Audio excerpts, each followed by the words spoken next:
적은 물건을 갖고 산다는 것. 이사를 가야 해서 물건을 하나씩 하나씩 정리하고 있다. 드림을 하거나 나누고 기간으로 보내는 그런 활동을 하면서 집이 조금씩 공간을 드러내고 있는 것을 보니 반갑고 신기하다. 우리 부부의 취미는 집을 보러 다니는 것이다. 집을 보면서 집만 보는 것이 아니라 주변 환경도 보고 그곳에서 살고 있는 사람들도 관찰하며 어느 지역이 살기가 좋은지 알아보는 것이 우리 부부의 취미가 되었다. 100군데도 더 되는 집을 보면서 내게 가장 인상적이고 마음에 들었던 집은 한 1층에 있던 집이었다. 그 집에서는 한 노인이 사는 집이었는데 물건이 거의 없었다. 나는 그 집에 들어갈 때 공간을 느낄 수 있었고 불어오는 바람을 느낄 수 있었고 공간이 주는 상쾌함에 매료되었다. 나는 그 집에서 내가 원하는 집이 바로 이 집이야. 이런 집에서 살고 싶어. 나도 이 집처럼 물건이 없이 살고 싶다 라고 이런 말을 10번을 더 한 것 같다. 나는 내 집에 들어와서도 그 집을 생각했다. 그 집이 특별히 매력적이어서가 아니라 그 집이 갖고 있는 적은 소유가 내 마음을 강력히 끈 것 같았다. 나는 내 집에서 이 물건이 없으면 좋겠는데 저 물건이 사라지면 괜찮겠어. 그런 상상들을 했고 물건을 하나씩 치우기 시작했다.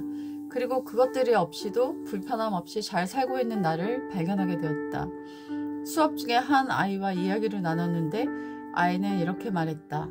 저 많으면 많을수록 좋아요. 왜?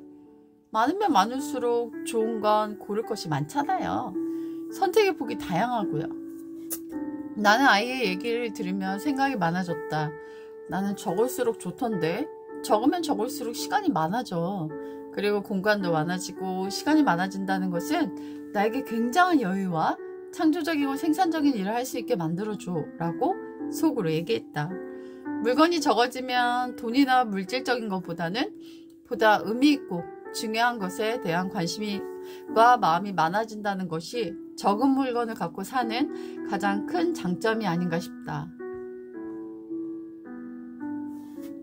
도파민 없이 살아가기. 나는 오늘 아주 의미 있는 영상을 보았다. 한 남자가 자기 삶에서 도파민을 모두 다 끊어낸 것이다. 유튜브나 넷플릭스, 음악과 같은 모든 SNS를 다 끊어버린 것이다. 그리고 그는 지루함 속에서 시간을 보냈다. 처음에는 그 시간을 어떻게 보내야 할지 어려웠다고 했다. 처음으로 음악 없이 운전을 할 때 도저히 지루함은 참을 수 없다고 했다. 그리고 인스타그램으로 시작돼 끝나는 끝없는 도파민을 이끌어가고 나중에는 자신이 어떻게 되고 있는지도 도저히 알 수가 없는 상황에 이르렀다고 했다. 그리고 도파민에 중독된 삶은 자신에게 무기력함과 지친 마음을 갖다다 줬고 모든 것을 하기 싫은 우울감마저 가져다 주었다고 했다. 그는 도파민을 모두 다 끊어내고 산책을 하고 새소리를 듣고 태양이 뜨는 것과 태양이 지는 것을 보며 자연 속에 있는 기쁨을 느끼기 시작했다고 말했다.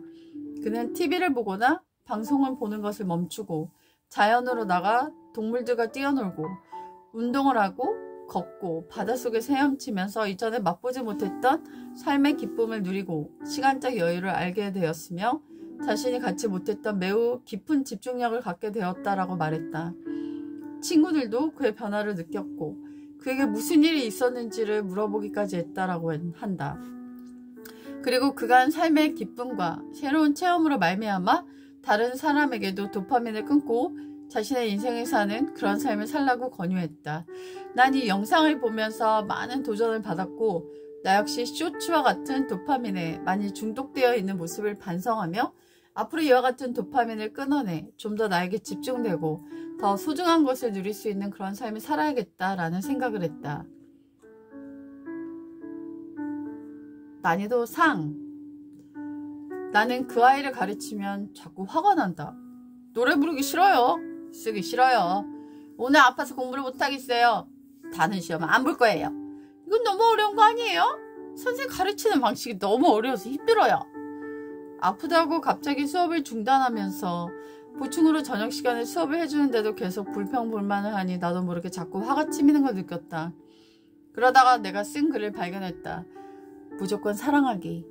이유가 없다.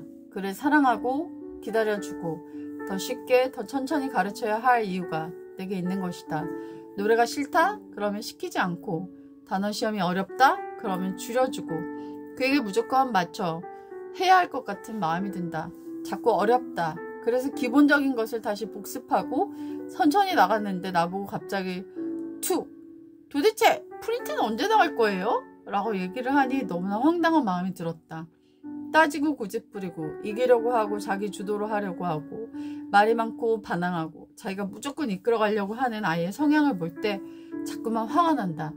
저번 시간에도 하도 말을 안 들어서 내가 머리가 너무 아파서 수업이 끝나고 머리에 대한 큰 두통 때문에 씻지도 못하고 바로 쓰러져 잠들었는데 아침에 깨보니 글쎄 12시간이 지나 있었다. 한마디로 기절한 것이다. 난 태어나서 처음으로 가르치고 나서 기절한 경험을 했다. 하지만 내게 붙여주신 이유가 있겠지라는 생각을 하면서 더 부드럽게, 더 친절하게, 더 사랑으로 가르쳐 보려고 결심해 본다. 가고 오고 오늘 큰 뭉치의 원단들을 길거리에 들이마였다. 1시간 후에 나가보니 깨끗하게 다 없어져 있었다. 누군가 필요한 분이 가져간 것 같아서 기분이 좋았다. 하지만 내가 좋아하는 바느질을 못한다는 것이 매우 섭섭하면서도 시원한 마음이 든다. 섭섭한 것은 너무나 재미있는 취미를 할 수 없어서 그런 것이고 시원한 것은 내 손이 너무 아프기 때문이다. 들을 수 없을 만큼의 원단 3봉지를 갖다 내놓으면서 난 끝까지 한 봉지를 감추어 두었다. 언젠가 손이 나오면 하고 싶은 마음이 들기 때문이다. 하지만 그것을 되갖다 들임하게 될지 또한 작품으로 만들어줄지는 그 누구도 알 수가 없다. 좋아하는 것을 멈춰야 하는 이 시기가 된다는 것이 참으로 많은 생각이 지나가게 한다. 내가 바느질을 한 것은 2년 정도의 시간이었던 것 같다. 바느질을 하는 시간들은 나에게 굉장한 큰 즐거움을 주었다. 시원섭섭한 마음으로 나의 가장 사랑했던 취미 중에 하나를 버리면서 이젠 어떤 취미야 만나게 될까 하는 생각이 들어 오히려 설레이고 기분이 좋기도 하다.